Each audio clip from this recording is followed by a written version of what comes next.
thousands of minor earthquakes surface daily from somewhere deep within our restless planet, gently pen their seismic signatures and disappear. But major tremors are another matter. These strike without mercy and often without warning. They are among the most destructive of all the forces of nature. In 100 years, earthquakes have left a $50,000 million trail of damage and caused the loss of almost 2 million human lives. At this Hollywood studio in 1933, they were shooting a scene for a movie called International House. The star of the movie was W.C. Fields. And while they were shooting, something happened that wasn't written into the script. Speed! 46, take 1. Action! Young man, you probably saved my life. Now what can I do for you? Take us to Shanghai. Shanghai? Yeah. What's the matter? Earthquake! Earthquake! Take your time, folks. Now, everybody walk easy. It's all right now. It's all right. All right, okay. Everybody. When the dust is settled, W.C. Fields calmed his nerves with a double martini and went back to his job of making people laugh. But a short distance from here, right down there in Long Beach, 120 people would never laugh again. They were crushed under $50 million worth of rubble. Now, since 1933, there have been other earthquakes around here, and we know there will be more in the future. Because you see, California is earthquake country. Now, in 100 years, this state has suffered $6.75 billion worth of damage from earth tremors. The worst single disaster hit San Francisco in 1906. That cost alone came to $1.25 billion. Now, here at MGM, they made a movie about it and captured something of the horror of those few seconds when, at 5:16 on April the 18th, the streets of San Francisco, and they pitched, and the city just tumbled down.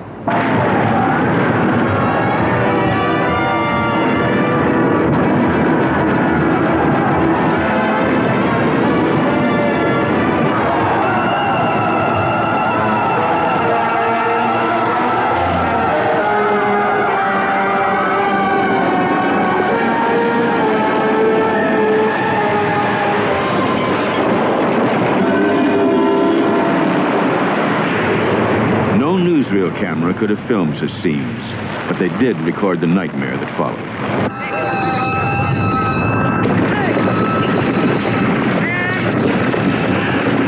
For the fire department, the situation was hopeless. Its hydrants were shattered by the earthquake. There would be no water to put out the many fires kindled by fallen chimneys and exploding gas mains. Soon, they had become an all-consuming holocaust. Then, the Army marched in with dynamite to blast fire breaks in the path of the flames. They succeeded only in starting even more fires. San Francisco burned for 3 days.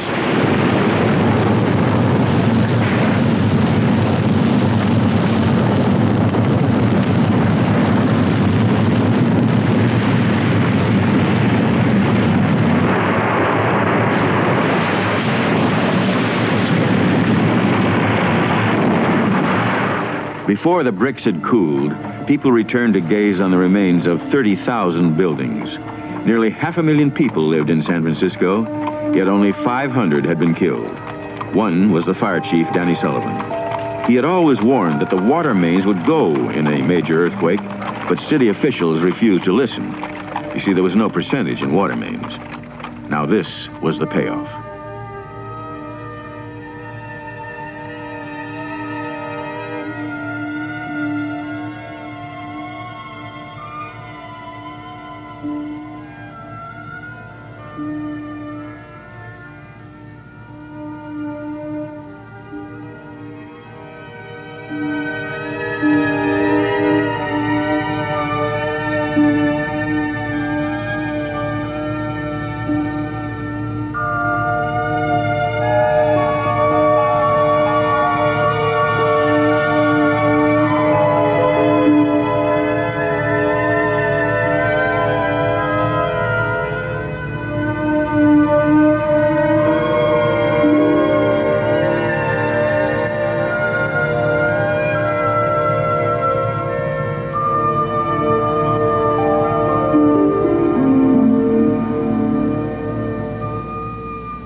one can predict exactly when they will strike. But most earthquakes occur where there are deep cracks or faults in the Earth's crust. Now, I'm standing on one right now. It's the famous, notorious San Andreas Fault, which fractures California's coastal region for over 600 miles, coming ashore down there near the Mexican border.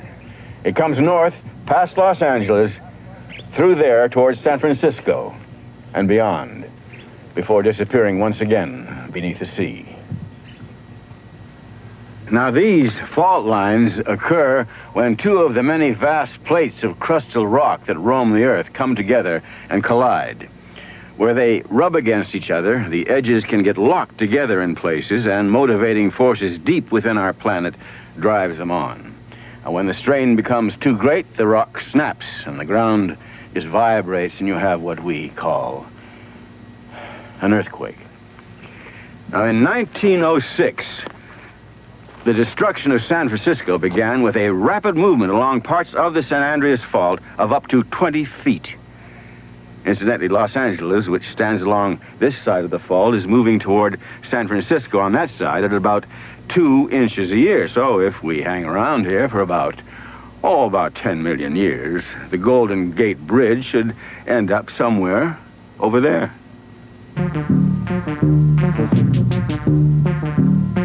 San Francisco today, bigger, taller, more populous than in 1906, but still as vulnerable to earthquakes. If an earthquake struck during rush hour, 100,000 could be killed. The city has plans to meet such a disaster. A well-equipped fire department, extra strong water mains, and underground reservoirs. It also has the strictest building codes in America. These skyscrapers should not fall down. The trouble is, the only test of a quake-resistant building is an earthquake. In the San Fernando Valley near Los Angeles, an earthquake hit the Veterans Hospital. Here, the new quake-resistant buildings stood. The older ones, instant rubble. 100 patients and staff were somewhere underneath.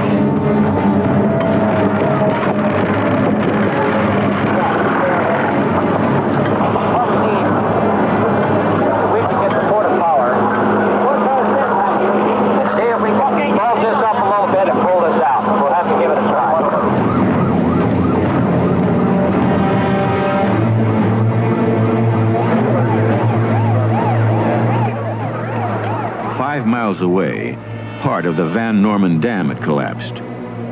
Only the earthwork held back 11 million tons of water. But that, too, was crumbling. 80,000 people were given just 1 hour to leave the area.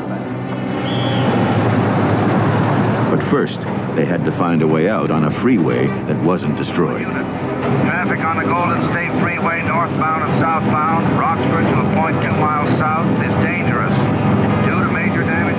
Dead bodies in automobiles would have to wait. Priority went to the Veterans Hospital. He's tagged. Yeah, he's got tagged down here on his foot, and I've taken his wristwatch. George Lang, and he's had Demerol twice.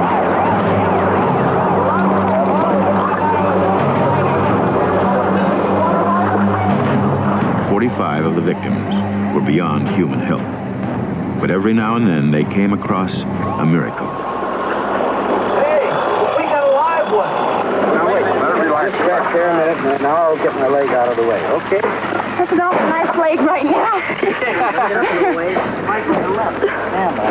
Here she comes. All right. That a cow. You want to go back? No. That's my mother. Yeah. Been laying down all morning. Here's your daughter, honey. Right here, waiting for you. Here's your daughter, Helen. It's okay, baby. Did they get sick? Hey, everybody keep quiet. Sit down now. Just bend your knees slowly. Wait a minute. Slowly. Where's Heidi? Heidi's with Jim. No, he took her with her, and the dogs are down in that orland. Okay. It's all right. It's okay. It was a good day for miracles. At the dam, the water had been held long enough for them to drain it out of danger. Just one extra tremor, the experts say, and the whole dam would have gone for sure. Follow the same fault system that brought havoc to San Fernando, 1,000 miles north along the coast of America, and you'll find Anchorage, the capital of Alaska. Like their forefathers who carved this city out of the wilderness, the Alaskans know all about earthquakes. It takes a heck of a lot to shake them. But on that Good Friday in March of 1964, they shook.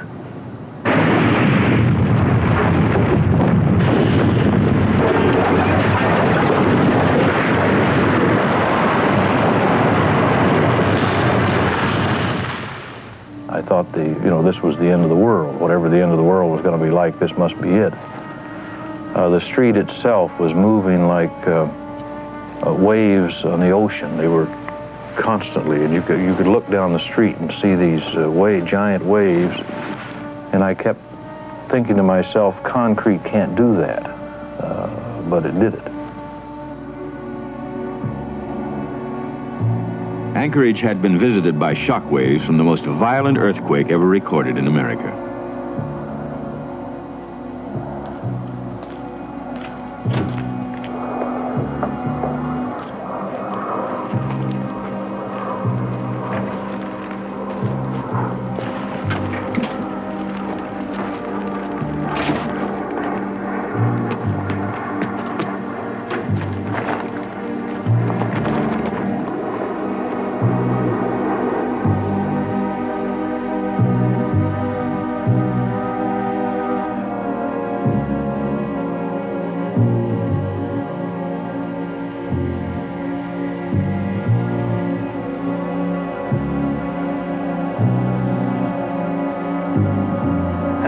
Lady and a couple of children went by, and they said, I wonder if there's anyone in that car. And I called out because I wanted them to know that I was there.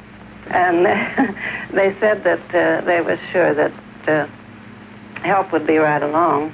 And help was right along for her, and anyone else who needed it. Prompt reaction to the disaster by rescue teams helped to keep the death toll down to 115. Not many when you think that this quake was equivalent to 1,200 atomic bombs.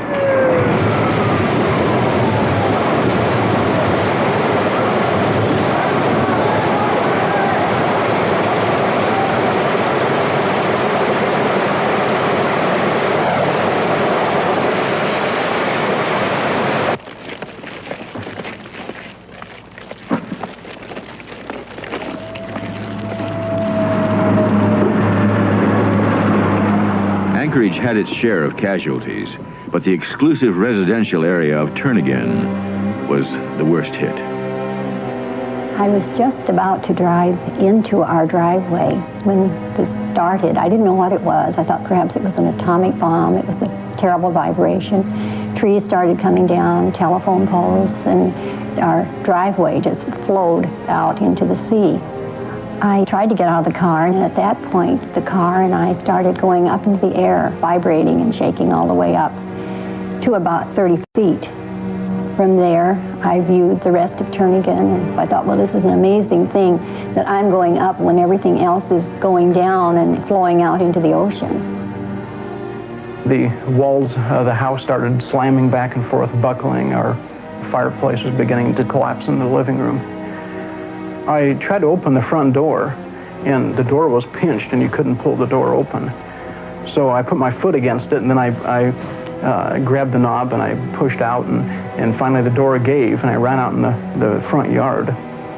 At that moment, our house was just totally demolished. I watched the frame of the house just kind of go into kind of a kindling pile. We had a large beam in our house, and it fell right in front of me. And then I looked over at the walls, and the wall just gave away. And I could get up and step outside. And so I did. And when I got outside, I wondered what I was doing outside.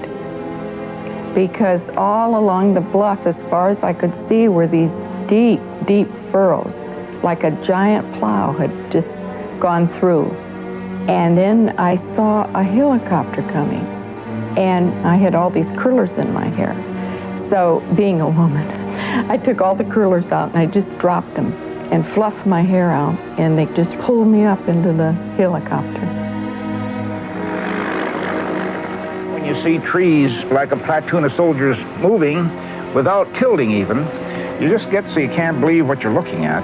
And with the trees doing all these things, I figured I should get in an open area. And as I moved, I fell into a crevasse that opened up as I was moving.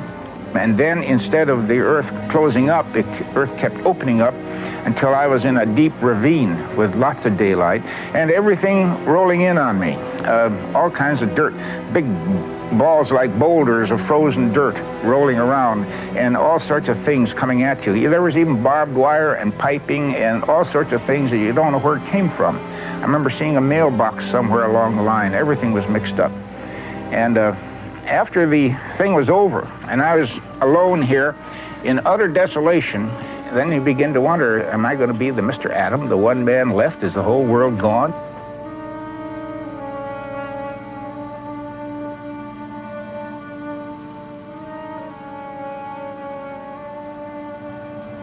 And I got out of the car and I looked and there was nothing. The road just stopped. And this young skiing friend of ours was there, and he told me Perry had jumped just as the earth opened, and Perry had fallen into the earth, and the earth then closed. But we did try to find the baby, but we could not find him. He was never found.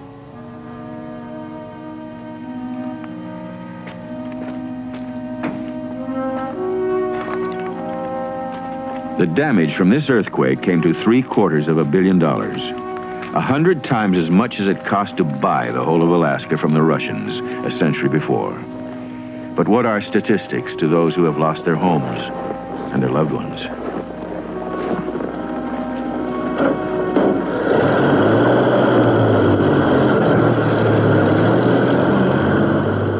In the numbness that surely follows an earthquake, these Alaskans could only be grateful for their lives. But with the sad exodus came the sense of loss, the despair of knowing almost everything they possessed was gone. Where are we going to stay, Marnia? We don't stay here. You're real welcome to stay. We haven't got a thing. We haven't got a home. We haven't got a shop. We haven't... What are you going? I don't know where I'm going. Where's straighten her up now, Dal. Get up. Daddy, honey, I promise you that we'll take Tippy and we'll fly him out to you. Okay? He'll be there within a week as soon as your mommy will tell us where you're at. Okay?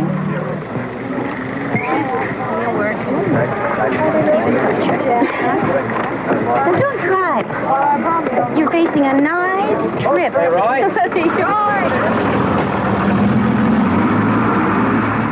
The people of Turnagain had seen the earth open beneath their feet. But to the south, an even worse horror had struck. A gigantic wall of water built up by convulsions on the ocean bed had shattered the entire coastline.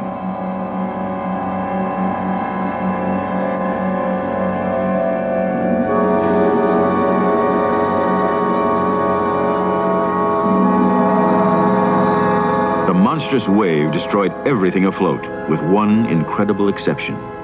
That day, before the earth moved, the bustling little port of Valdez to the east of Anchorage was going about its business. Everyone was cheerful because it was Good Friday and a holiday weekend ahead.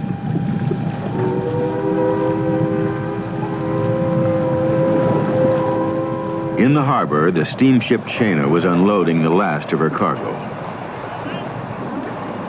On board, one of the crew was standing on deck trying out his new 8mm movie camera. Random shots, you know, just anything that took his fancy. Then...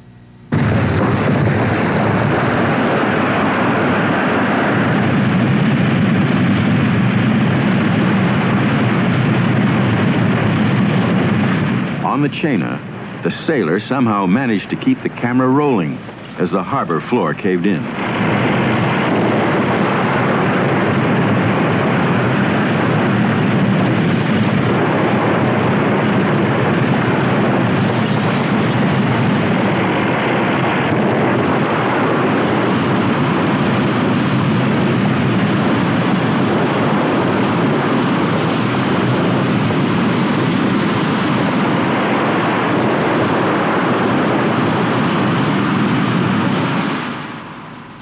when the waters receded, in the landscape of desolation, not a trace of the wharf, nor any of those who'd been standing on it was to be seen.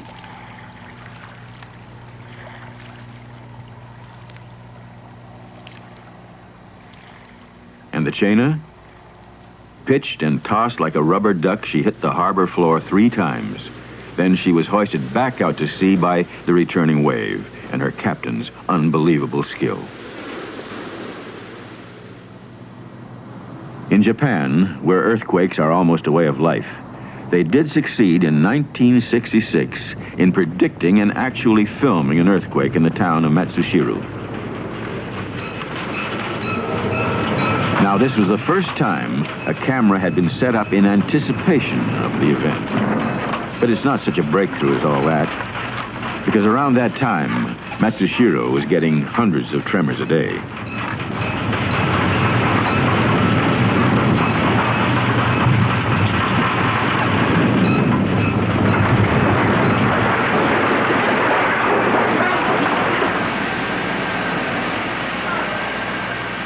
This is the computer room of a seismic lab near Los Angeles in Southern California.